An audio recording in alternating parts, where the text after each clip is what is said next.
Hello and welcome everyone to the show. I'm JJ Flizanes, your host. Thank you for downloading today's episode. We're going to talk about living regret-free today with Dr. Gail Carson. She is one spunky old broad, and that is actually the name of her brand. She's a little spitfire, and I adore her, and it was a pleasure to meet her, to have worked with her at multiple new media summits, and then, of course, to have her on the show to impart her wisdom onto us. She is in her 80s. She's about like 5 foot, maybe less. Actually, she's probably less, and she is in her mid-80s, I think. She's definitely in her 80s, and she is not slowing down for anything. And, you know, the idea of living regret-free also has a lot to do with our ability to receive. And I wanted to make sure you all knew that I am doing a webinar. It is free. It's in September 5th. It's a Thursday at 5:30 p.m. Pacific time, 8:30 p.m. Eastern time. It is free. And if you attend it live, you actually get some bonuses. You get some audios, you get a free copy of both of my latest books, and the value of the bonuses alone are over $50. And so that is worth showing up live. If you're interested in checking it out, it will have a certain capacity based on whatever platform I use for the webinar, but currently we're right at the beginning of announcing it to people. It was originally going to be a live event locally, and I've opened it up to be a webinar because a lot of you don't live anywhere near me, and you're not going to come on a Sunday or a Saturday for a 3-hour workshop. You want to get this information now in the comfort of your own home. So to register, you're going to go to jjflizanes.com/manifesting, manifesting, manifesting, jjflizanes.com/manifesting. And that will give you more details about the free live webinar. And again, it is live, and it is encouraged that you show up live. And that way you can get questions answered, we can interact, and it's going to be, again, a presentation and an event that will help living regret-free. It'll help all aspects of your life. So today's show, Living Regret-Free. As president of the Carson Research Center, she served as a consultant to 50 industries on 6 continents, advising them on current business trends and cutting-edge opportunities to stay ahead of their competition. The author of 5 books, she's hit the Amazon bestsellers list, was a winner of the Bestseller Quill Award, and was inducted into the National Academy of Best-Selling Authors.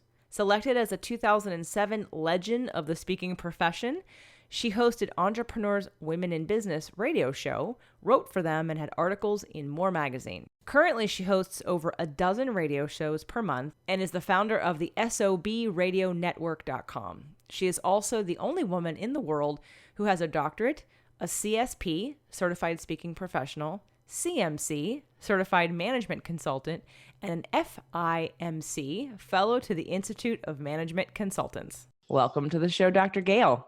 Thanks for having me, JJ. I really appreciate being here.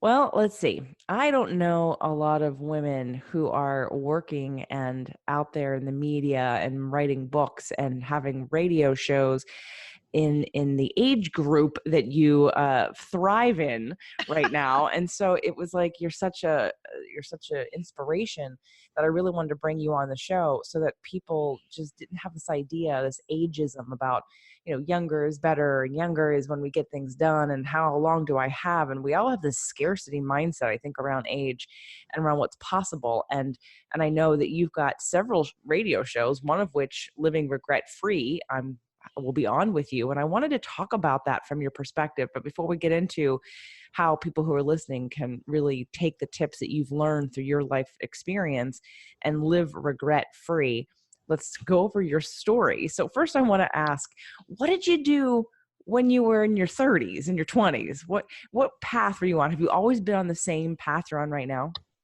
Well, I've always been on an entrepreneurial path. So in my 20s and 30s, I owned modeling schools and court reporting schools, real estate schools, fashion merchandising schools. I had a SAG and AFTRA talent agency, and I had a convention service company that we provided theme parties and tours and industrial shows and that kind of thing for the conventions that came to South Florida.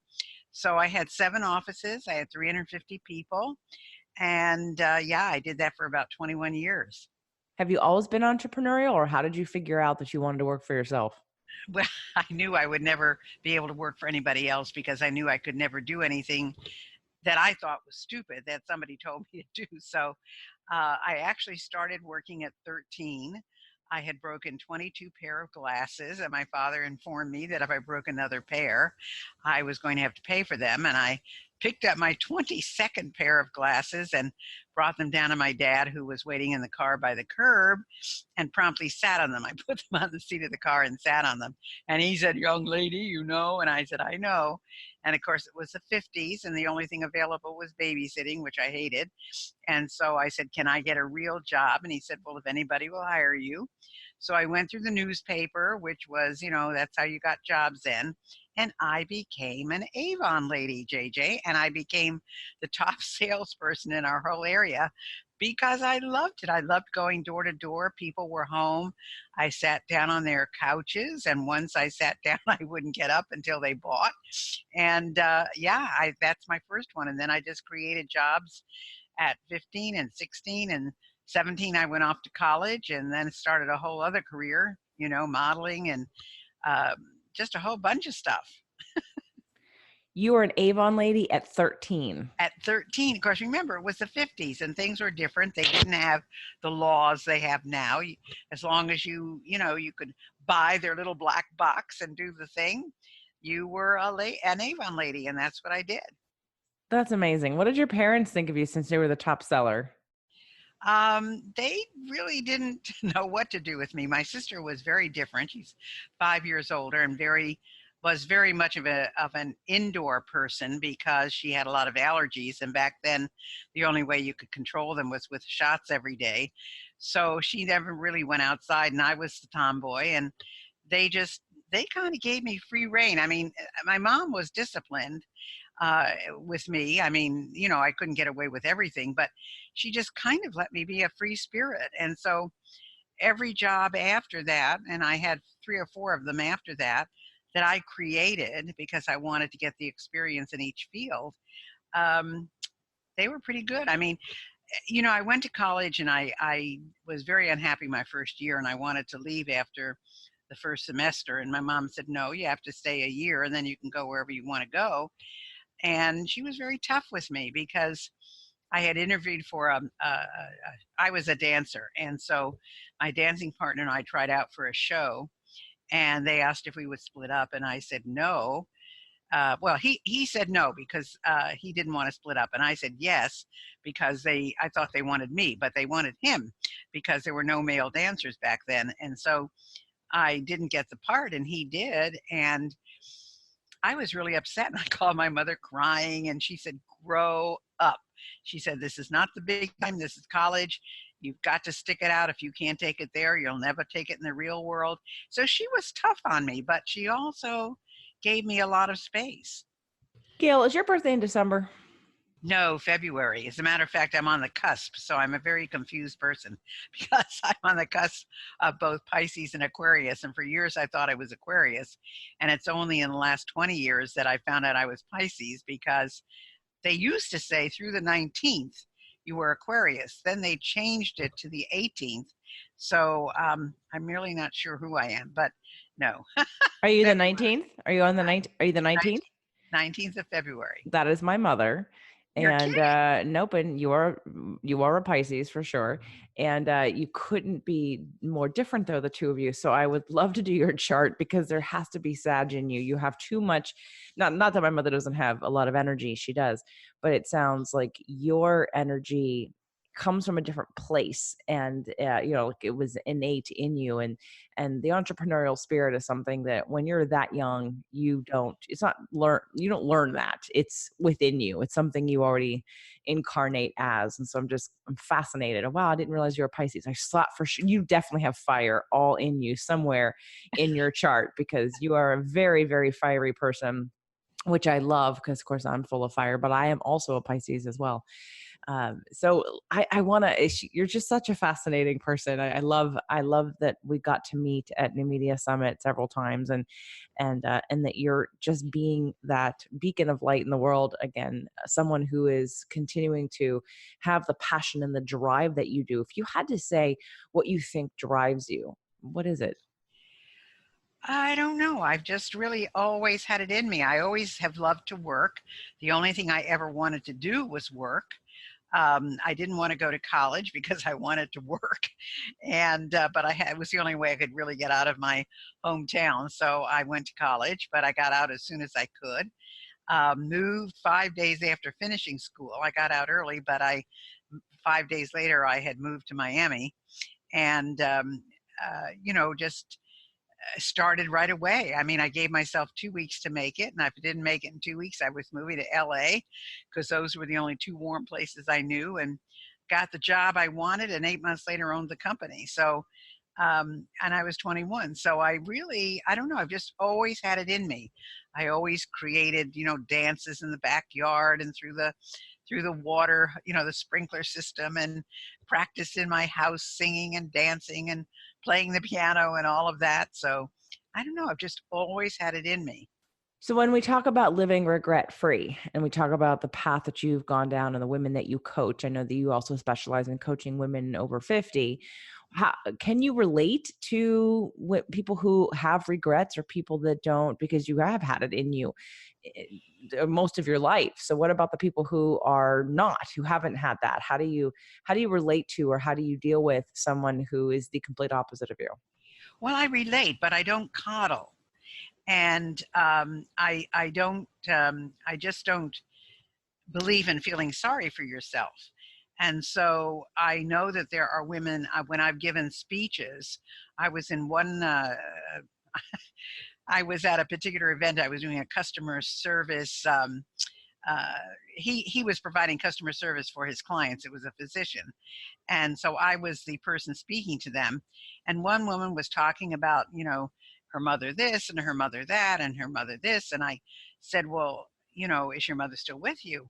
No. And how long has she been gone? 30 years.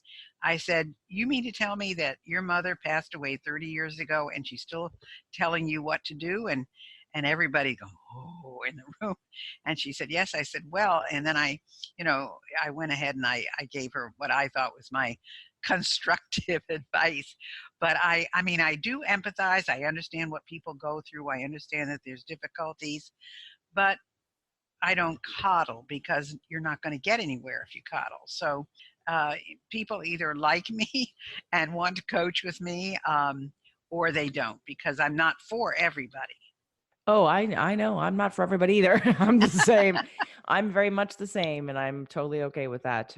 So let's talk about how you work with women. Is it just women, or is it anyone over 50?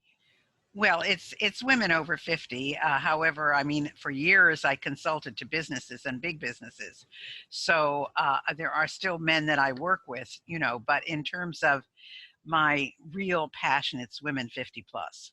Let's take some of the research that you've done throughout the years with not only your own businesses and the companies that you've consulted for and the people that you've coached. And let's take a look at, if we did a broad stroke overview of some of the things that get in people's way. What would you say would might be a few items, few mindset pieces, or a few belief systems or habits or patterns that people carry with them that really stop them from living the life that they want to? I think a lot of people are concerned with what other people think. So that's number one. People try to conform, which is why I did not work for other people, because I think that if you've got a boss or a CEO or whomever, then there's certain rules that you have to follow. And those rules don't always make sense. But you're afraid of losing your job. I mean, I have to tell you something, JJ.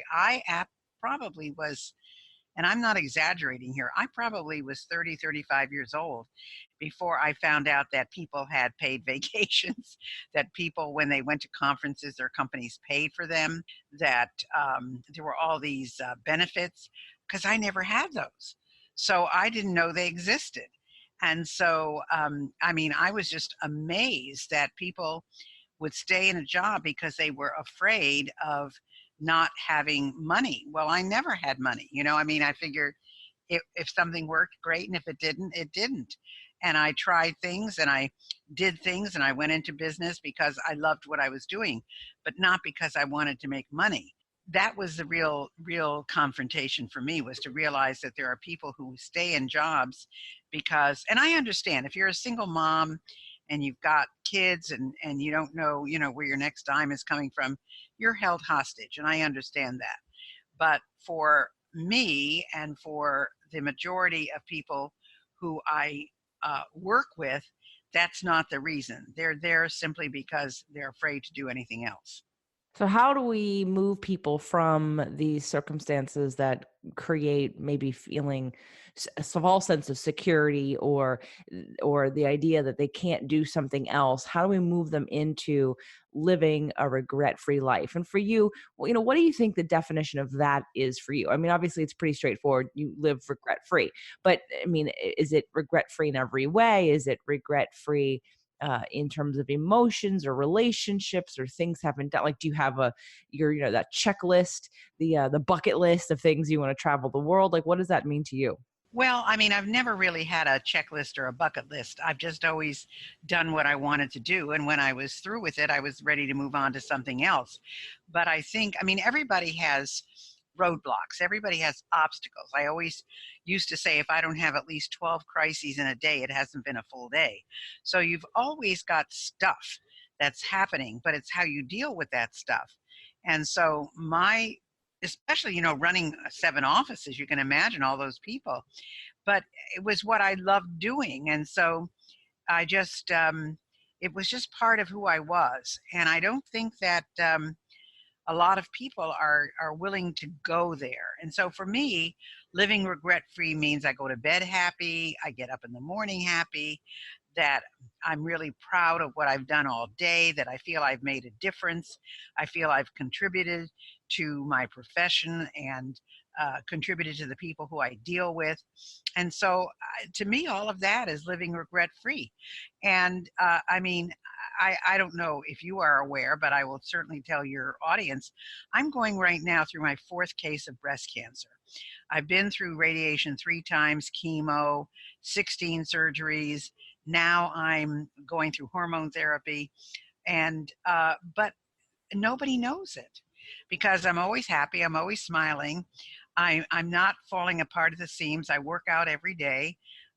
So I mean, I was up at 6 this morning and had an appointment at 8, and I had a meeting from 9 until 12. And then I had 2 meetings this afternoon and had to catch up on the email. And I'm speaking with you now. And I'm up tomorrow morning at 6 again because I'm leaving.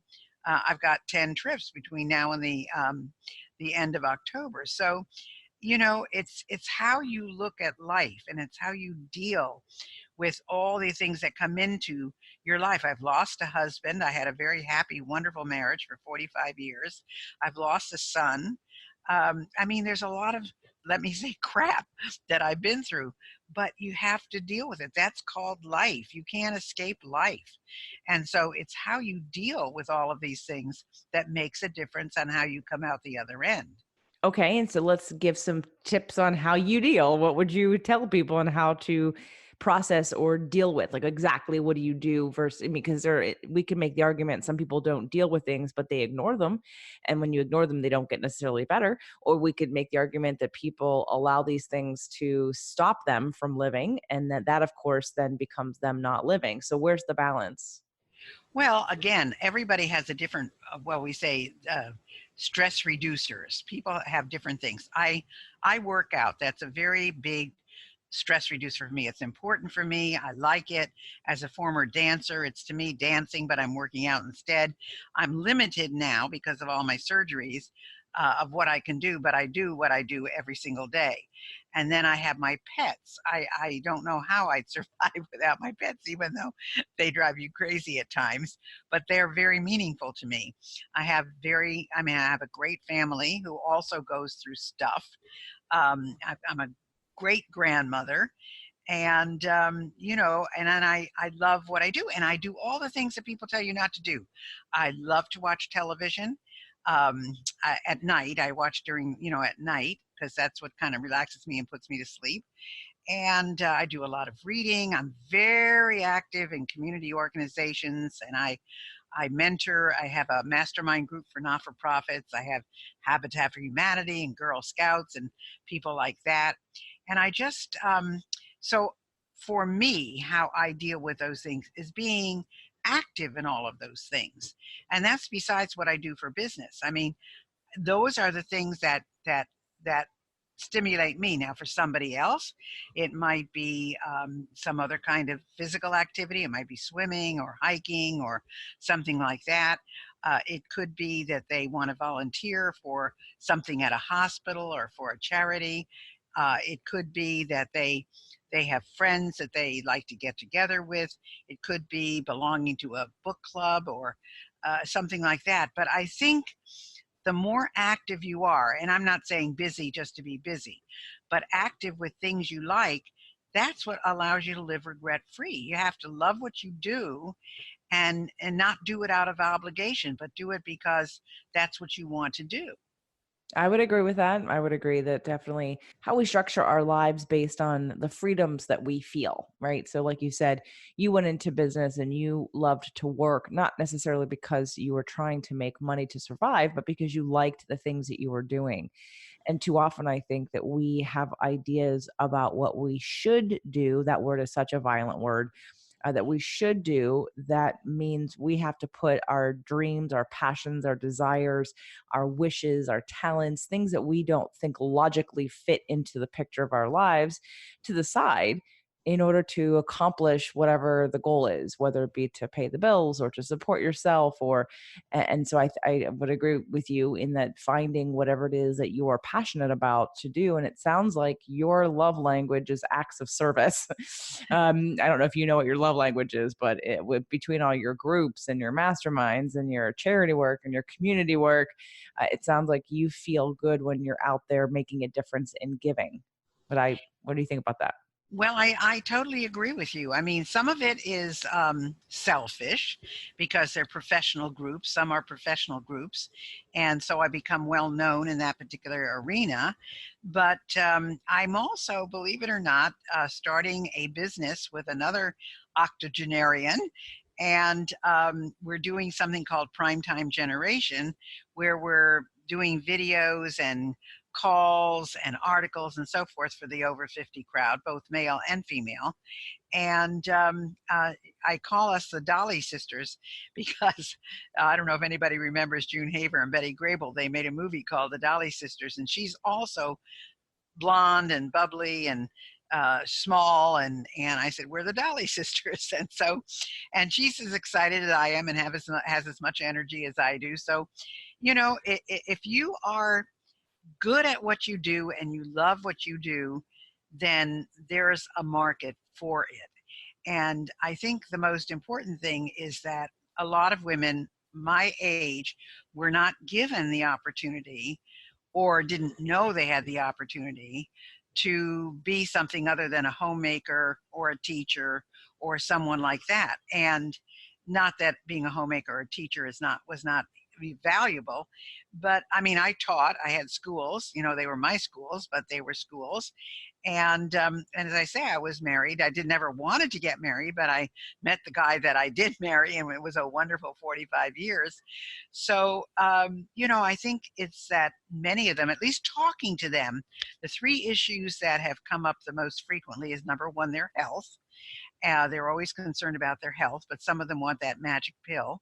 And I was just named a finalist. I was one of the 10 finalists for the Silver Sneakers Fitness Award. I didn't win, but out of 200 people, they picked me, 10 and 9 others. And so now I'm going to be doing some lectures for them on the secrets to living regret free. And so, the health is number one. Number two is financial. I find that the women want to live in the custom to the life that they've had, no matter what that is, high, low, medium. They just want to know they're taken care of. And then the last one is community. They're looking for a community to do something with it, whether it's going to lunch, to the movies, to the theater, on a trip. I'm going to Greece in a couple of weeks, and I'm going by myself. And my son is sending me as a belated birthday gift. And he said, well, you don't mind going alone? Because eventually I was supposed to go with the three of them, but it was too expensive. So I'm going by myself. I said, I go everywhere by myself and I'll be just fine. So, but there are people that won't do that. So, those are the three things that women talk to me about the most: health, finances, and community. And to venture down any of those, one of the things we talked about that I mentioned in your bio in the beginning that we haven't talked about yet is your tagline, your mission statement, if you will, spunky old broad, SOB. And you named yourself that, which you definitely are. And I'm sure everyone would not be surprised at all that they heard that, thinking about what that means to somebody. It's really a way of looking at life. It's a way of a mindset. It's a belief system. You're in your 80s and starting another business. I know most of the people that I know in their 80s are just lucky to, they're retired and, they're happy that they're not on the major decline if they're still with us. So it really does become a different kind of mindset. And I know you help other people with that and offer something called the Mindset Matters. Is that what the free gift is? Yes, it is. It's having the right mindset, because without the right mindset, you're just not going to get where you want to go. So definitely, yes, that's a free gift I'm offering. And that is SOB, Spunky Old Broad, mindset.com, SOB, mindset.com. But let's talk about mindset for a minute. Let's talk about how over the course of your life, because as you mentioned, you are on your 4th round of breast cancer and you've had you lost your husband and you lost a son. And so obviously there have been times where you've had to test your own strength and mindset, if you will. Have you learned along the way? Has it been something like, we know you've had energy and charisma and wanted to be an entrepreneur and wanted to get out there from the beginning, but, life teaches us things. And so what would be some of the lessons through some of the hardships or some of the transitions? I'll just say transitions, because like you said, life is life. And it's really about how we deal with it and what we think about it and how we process that and what we make it mean. And then what it means about us, how we either personalize it or don't personalize it. And so if you had to give some tips or some ideas about some of the ways you've learned, like things that you've learned over the course of your life that maybe you didn't start out thinking, but then, life happened and you had to figure it out. And this is now what the conclusion that you have. What kind of wisdom in your 80s would you tell yourself back in your 20s or 30s? Well, that book, Don't Sweat the Small Stuff, it's really don't sweat the small stuff. And everything is small stuff, really. Unless it's some huge financial crisis or something like that. But I do think that what you need to ask yourself is, what is it that gives me joy? What is it that gives me happiness? What is it that makes me laugh? And those are the things that I think if you look at those things, it'll give you an arrow as to what you want to do. So if you look at if especially, you say at this age, and especially if we're talking about, women over 50, what is on your bucket list? What is it that you want to do that you've never done? What is it that looks attractive to you? The interesting thing is, I'm sure people have said this to you, JJ. They say it to me all the time. Oh, I just want to follow you around. Pack me in your suitcase. And I say, no, you don't want to do that. You'd be exhausted, because most people couldn't take my pace. So it's not really that they want to be me. It seems like they do. So I suggest to anybody who is looking at something to do, maybe shadow somebody, tag along with somebody, even at your age, do some interning to find out if that's really what it is you want. If you like to travel, no, there are going to be times that you don't get where you want to go, because there are floods and storms and rain and snow and hurricanes and all kinds of things. And you might be, in a place 2-3 days that you didn't want to be, but that's called travel. And so maybe he's thinking, oh, wow, wouldn't it be great to be able to do a radio show and interview people? Well, and not everybody is a pleasure to interview, and not everybody shows up on time, and not everybody remembers to send you things. And so, I mean, I think it's really important when you decide, hey, this is something that I think I'd like to do. Try it out first, any way you can, whether it's volunteering or shadowing or interning or whatever way, to find out if it's really something that you want to do, because most things look different when you're in the middle of them. Agreed. They look different. And then when you get to the other side of it, there's all the interpretation about what do you do with that and what lessons do you learn? I'm a big fan of making things, I believe we all create our own reality. So when something happens, you're not a victim to it. You decide that you've been a part of creating it. So what is the lesson for you? What do you do with it? Versus letting it be something where you say it's going to take me down, or, oh, poor woe is me. And I'm not saying that we shouldn't feel sad or have, go through processes, because that's part of life, and emotional processing is part of health. But at the same time, not telling a story that creates a victim mentality that keeps us stuck in thinking that life is not for us, but life is against us somehow. And so I think that that's definitely a way to go to, try things out and to put yourself in a position where you're learning and experiencing, because you don't know what you don't know, and you don't know until you try it. So why not just do it? So I think that's great advice. Well, I have a very successful friend, and she said a really important sentence to me. She said, no is a complete sentence. So you can say no to something even though you feel obligated to do it. If you say no, it's a complete sentence. You don't have to do everything that people ask you to do. Well, I would say of all the generations, your generation and people among my mother's, who's a little younger than you, I find that there's a lot of people pleasing. I mean, not that it's not in my generation too, but it seems like there's this people pleasing where that's definitely a great piece of advice for them, because they grew up thinking, I mean, even a conversation with my mother recently here when she was helping us move, I think it was about my dad. And she said, well, he'd get upset. And I said, so so let him get upset. You're giving him a choice. You're giving him an ultimatum. You're saying, look, give me a date when we can get this done. And if it can't, I'm going to hire somebody. And if he gets upset, he gets upset.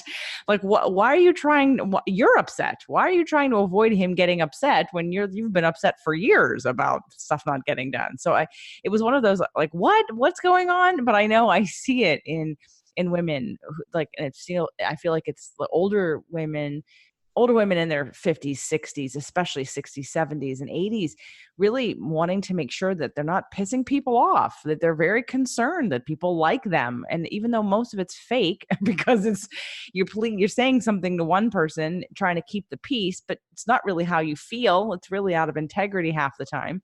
But I find that it's very cultural. Do you not find that? Well, that's true. I mean, my mom was all about family. However, she did not. She did not. If she didn't like you, you knew it. I mean, she could give you a stare that would cut you in half. But as far as her family or friends were concerned, she would have given you anything and everything. But it's interesting what you said about your mom, because when if of course I never wanted to hurt my husband, but I agree with what you told your mom. If it was something like, this needs to get done, if you can't do it, we need to hire somebody, that makes sense. But I wouldn't go out of my way. If I knew something was going to hurt my husband, I wasn't going to hurt him in that way. If I knew that if I wanted to go somewhere, and he never objected to me traveling, and I was on the road a lot when I was speaking full time, which what I did after I sold my first business. I was on the road 50 weeks a year. I did 135 programs a year. I spoke in 50 countries and 49 states. So I was gone all the time. And he never ever said no. he said, I know when you're coming home. I know you're coming home to me, and that's the important thing. And I checked with the kids, before I did this, and they said to me, Mom, you're never home anyway, so you'll just be in a different place. That's all. But the thing is, I would never intentionally like say, well, I want to go on vacation to so and so when I'm never home anyway. I wouldn't do that to him. But on the other hand, if it was something that I knew was right for me to do, I would do it. But I can't say that we really had that many disagreements about things, because he did his thing and I never told him what to do. I did my thing, and then we came together and we had a ball, so it was interesting. He was much more of a kid person than I was. He was always ready with the kids and ready to take care of them and ready to do whatever. And I was the kind of disciplinarian. I was the one that went to the school meetings and with the teachers and made sure they had braces on their teeth and things like that, things that he didn't even think about. So it was a good blend. I can see that in you, in the disciplinarian, or in the I'm the get down to business. What do I need to do? What do I need to do to get it done? Let's get it done. Totally. Right. So where can people find more of you? I know that you've got several books and several radio shows and your coaching program and your free SOBmindset.com that they can download and get a hold of or watch. So tell us, though, how people can find you for free, how people can work with you. What do you got for people? Well, if they go to my website, which is spunkyoldbroad.com, very simple, spunkyoldbroad.com, they can find all of my resources there, how to contact me, how to, and I respond to everybody. So if they have something that they want to talk to me about, if they want to see whether or not we're a fit, if they want to see or take one of the programs that I have listed on the website, it's all there for them. Great. All right. Tell us a little bit more about your radio shows too and your podcasts. Well, I do 3 different genres. I do the Living Regret-Free that you mentioned already, and that's where I interview both men and women who can show us how to live a happier, better life. I have Women in Business, which is for women who are owning their own business or are senior managers. And then I have SOB Radio, which is for women 50 plus. And then I have the SOBradionetwork.com, which I have women who are over 50 doing shows for women over 50. And I have about 15, 20 women on that who are doing shows for other women. So that's what I do. So they can find those on my website again, or they can find them on radio. Well, there's a lot of different places. We're all over the places you can imagine. But yeah, we have about 500,000 listeners. And so I'm very pleased with that.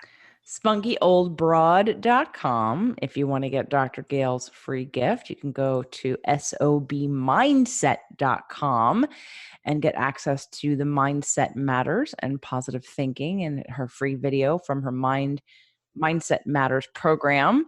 And then definitely check her out. I'm going to be on her show. You can download her podcasts and go to our website and look around and see what else might speak to you. For nothing else, if nothing else, we're talking about, really, like, I wanted to title this episode today, Living Regret-Free, because too often, we don't know how often, we don't know what time frame we have on this earth. And like you said, thank you for sharing that, Dr. Gail, that I'm sorry that you're going through breast cancer for a 4th time, but the fact that you are, and that you're sharing it, and that you're sharing that how you're dealing with it, and how you're sort of not letting it stop you.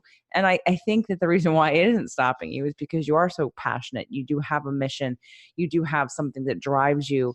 And I think when we don't have that underneath our energetic and our, the way that we feel about ourselves in the world, that it's more easy to be taken down by something else. And this, it's almost as if you keep attracting it to say, come on, punch me again. I'm going to get right back up. Like you're in the boxing ring right now. And you're like, yeah, bring it on. Because then I'm going to come right back up. It's almost like I'm going to prove to you that you're not taking me down. And I'm going to continue to inspire women and men and anyone who thinks that because you age means anything. It obviously means nothing, because here you are still starting businesses in your 80s and excited and passionate about doing that. So I appreciate that you're on the show today, and I hope that everyone who's listening is inspired and will check out your website and your free gift, sobmindset.com and spunkyoldbra.com.